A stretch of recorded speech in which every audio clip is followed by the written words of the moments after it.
Suit boot झाड़ के चले चार चक्का गाड़ी साज के संवार के। सुना हो केहू के पिया चल सूट बूट झाड़ के चले चार चक्का गाड़ी साज के संवार के। हमार सैया घूमे लेके बसा हवा हो पानी हाई फाई सखी सब कर दूल्हा हवा पियावा हमार बौरा हवा हो।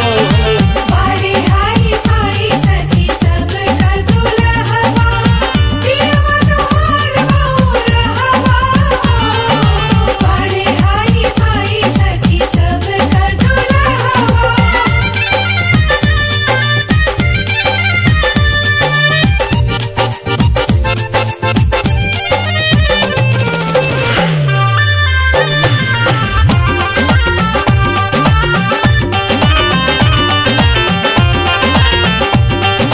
पेन के झकास तोहर पिया झमकावे ड्रेस झार सेंट मार पूरा देह गमकावे हमरो बलमुआ बबुतवे लगावे लेके घूमे हमके सगरो जगह हवा हो।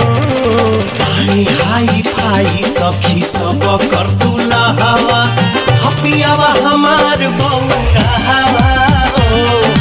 पानी हाई फाई सखी सब कर दूल्हा हवा पियावा हमार बौरा हवा हो। पानी हाई फाई सखी सब कर दूल्हा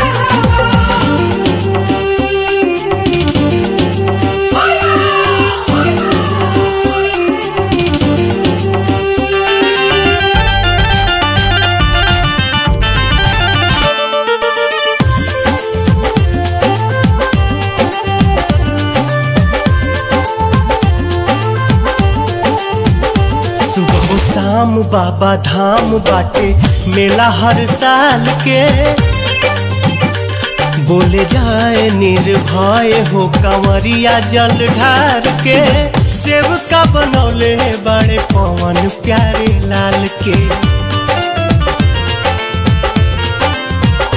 फेरे सबका पे दया के निगाहवा हो पानी हाई फाई सखी सब कर दूल्हा हवा पियावा हमार